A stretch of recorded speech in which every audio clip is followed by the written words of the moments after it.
Welcome back to the channel. My name is Steven. I'm a pharmacist and I own 52 units of real estate. And today I want to talk about how I built up a $6 million net worth over 11 years. So let me start at the beginning of my journey and fast forward all the way till today. So my journey starts in 2013 when I graduated from pharmacy school with $250,000 of student debt. So I went from negative $250,000 of student debt all the way up to a net worth of about $6 million in 11 years. Right? So this is what people say by you overestimate what we can do in 1 year, but you underestimate what we can do in 10 years. Like if you were to ask me at 23 years old in 2013, hey, you're gonna be worth $6 million, I would say you're crazy, right? So let me reflect on my journey, share the baseline mindset that I had at 23, and show you how I went all the way where I am today, right? And how that journey looked. So 2013, graduate pharmacy school, I knew absolutely nothing about money. Right? I didn't come from a rich family. My parents immigrated here from Vietnam. They didn't invest in real estate. They just had a property that they owned themselves. They had a business that I knew nothing about, and it failed, and they ended up getting rid of it. So my mom was a little bit more entrepreneurial, but she didn't really share much of what she did with me, maybe in a way to not stress us out. I wish they shared it with me. It'll be interesting to hear it. But in any case, I basically knew nothing about investing, nothing about money, and nothing about real estate, right? And wasn't given a bunch of money. Like you hear these trust fund kids and trust fund babies. That wasn't me, right? I'm pretty much self-made for the most part. But I will say that I am fortunate that my parents instilled upon me was, number one, living very humbly. Number two, I'm a natural saver. So I'm not a spender, I'm a saver. And then number three was just the power of hard work, right? Like, I think those three principles helped me lay the foundation to build up my net worth to 6 million. Because, to get to 6 million, it's a lot of hard work, right? I'm working long days, full time. And on top of that, I'm self-educating myself and then trying to do real estate, which is another full-time job, right? In terms of being a saver, in order to have money to invest, you have to be able to save, right? Like if I take home $10,000 a month, but I spend $15,000 a month, then what's the point? Now, where it becomes powerful, if I take home $10,000 a month and I spend $1,000 a month, and I have $9,000 in margin, which I could use to invest. I could use to invest in education, and to buy index funds, to invest real estate, right? Whatever that is, right? And then number three was, like I said, just having that work ethic and always wanting to improve. I feel like I always had that instilled upon me and within me. So basically, I graduated 2013 with $250,000 student debt. I was making $100,000, and I said, "Oh my God, what do I do?" So I just did what I knew, and that was just max out a 401k. And I think my first job didn't even have a 401k, so I couldn't even max that out. So I said, "All right, well, let me just save up some money, have an emergency fund," and then I started learning about some stocks. And I remember I bought a bunch of stocks based off of a article called The Motley Fool, and lost some money doing that. I was like, this is hard. I was like, all right, well, let me just go buy some Apple stocks because everyone loves an iPhone. I don't have an iPhone, but people love iPhone. So I just bought a bunch of Apple stock and said, okay, that was easy. That's all I knew about investing, literally. Like from 23 to 27, that's all I knew. So and during this window, I was just focused on increasing my W-2 income, right? So I went from $100,000 all the way up to maybe about $160K or $170K, around that range. And all I did was I just maxed out my 401k, and later learned that, just buy the S&P 500. It's easier. I don't want to pick stocks, just own the whole index fund. And I automated it. So every paycheck, it would automatically take money to max fund my 401k, right? So that's literally all I did. I didn't know anything else. Okay, just buy some Vanguard S&P 500 index fund, max out my 401k every month. Whatever margin I had left over would go to my savings. So I'd basically have a savings, max out my 401k, and whatever is left, I try to pay off my student loans as fast as possible. I did all that while increasing my W-2 income and then not lifestyle inflating. And I was actually living at home, which is very common. And like I said, I was fortunate to be able to live at home for free, and my parents didn't need me to help them financially, which I know a lot of my classmates have to help their parents financially. So I was very fortunate that my parents were self-sufficient in that sense, right? They didn't teach me about real estate, but they didn't like ask, hey, Steven, can you give me money every month? Like I didn't need to give them money every month for them to support their lifestyle. They were self-sufficient. That I'm very fortunate of, right? So 23, 27, I just maxed out 401k, had a savings, and continued to not really spend much. So that's 2017. So 2017, I was like, all right, well, what's next? And to me, I wanted to buy a house for myself. So I said, all right, I'll just continue to save money, save it for a 10% down payment, bought that 10% down, $80,000 down, bought $80,000 house, 4 bedroom, 3 bath, lived in a master bedroom, rented out the 3 other bedrooms for $1,000 a month. And that $3,000 covered my mortgage payment. So basically, I got to live in that house for about $1,500 a month, all in roughly.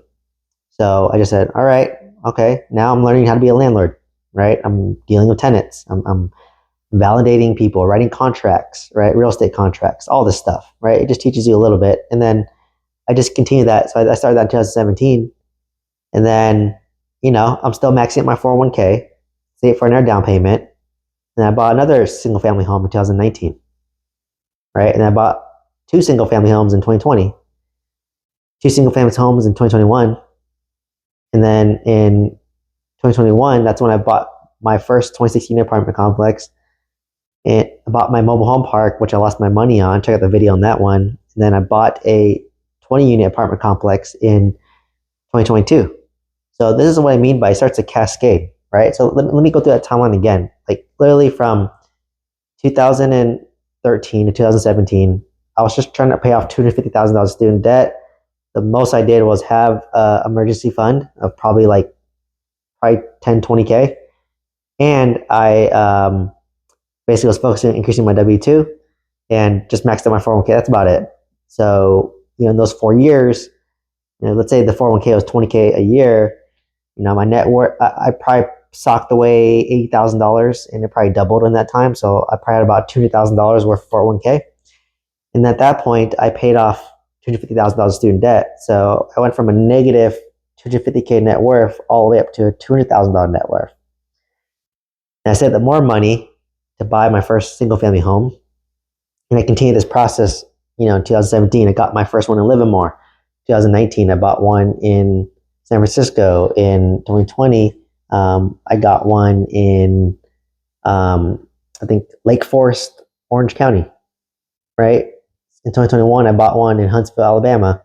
I did a house like that, straight rental. And then in 2021, I bought my 26 unit, my mobile home park, and my 20 unit because single family homes I bought in 2017, during COVID, the interest rates dropped and the values skyrocketed. So I did a huge cash out refinance because I had a high income W-2, pulled out a bunch of money and bought my 26 unit, my mobile home park, and my 20 unit, which is 80 units, 8 months, right? So as you can see, my net worth, it just skyrockets like a hockey stick. It went really slow, then all of a sudden you kind of skyrocket up, right? And I would say most of my net worth was built in 2021 all the way up to 2024, right? And I have a video talking about it, but literally just in 2024, it's almost end of May when I'm recording this video. My net worth went up by $800,000 to do nothing. I literally did nothing. I just started a new job, just moved into this new house. You see, I guess that's something, right? I bought this house. But for the most part, I just held into assets, and all my single family homes appreciated in value. My multifamily, the net operating income went up because rents go up. So if the rents go up, the NOI goes up, the value goes up. So that went up. My index funds did better, right? I literally did nothing. My net worth went up by $100,000. And when literally the first 4 years, it took me the first 4 years to go from a negative $250,000 net worth all the way up to a positive $200,000 net worth, which is a swing of $400,000.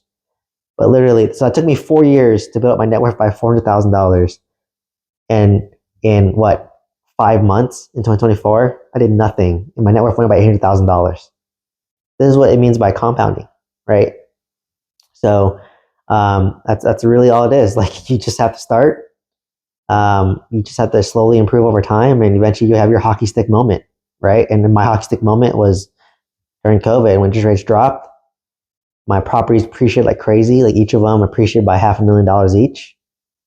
That's $2 million right there, and pulled out $1.2 million tax free using cash out refinance to buy my 20 unit, which I doubled in value. I bought my 26 unit, which I doubled in value. I bought my mobile home park, which I lost $100,000 on that deal.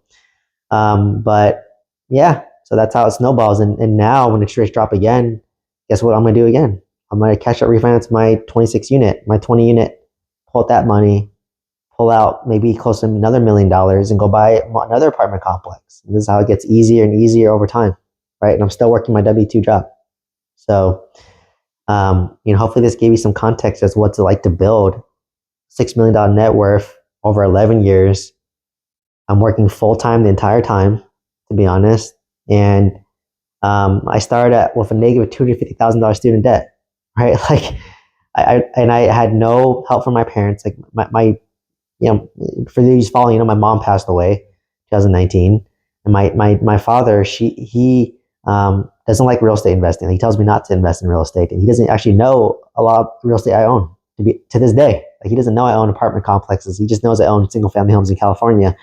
But he doesn't know that I own apartment complexes in Oklahoma, right? So like I didn't have that. But like I said, the advantages I did have was my parents taught me hard work. They taught me to save money. They taught me to be humble. They taught me to always learn. And I've just been applying that over my 34 years of being alive, and just doing that consistently over time, right? Like it's not, there's no magic pill. It's just time and consistency and patience. And like I said, my parents don't even like real estate, right? My dad hates it. Even to this day, I kind of mention it and he doesn't like it, right? He's just like, just own a house and pay it off, right? That's it. And that's his strategy, worked for him. So, and I was also fortunate that I could live at home for free. And, my parents didn't need me help financially. So those are my advantages. But I see a lot of people who have way more advantages than that and people have less, right? So I'm somewhere in the middle. Hopefully this gave you some insight as to what it's like to build a $6 million net worth over 11 years. I work full-time the whole time. I still work full-time. And one thing I want to mention on ending this video, sorry for this rant, but my quality of life has been exactly the same, to be honest. I would probably say 2013 all the way to today. Like, I'll be honest, like when I was negative $2,000 student debt, like I was still happy, like I still want to improve myself. I want to get better, want to learn, and then once I had a savings, obviously it's very comforting, but at that point, even though I built $6 million net worth, I'm still working today. My quality life's still the same, right? So that's what people don't realize. Like, just enjoy the process, enjoy today, also build for a better tomorrow. If you can do that, you'll be successful. Anyways, please, if you want to learn how to build a $6 million net worth through real estate, check out my mentorship program. Please let me know if you have any comments or questions down below. Please like, comment, subscribe. I hope to see you next one. Thank you so much.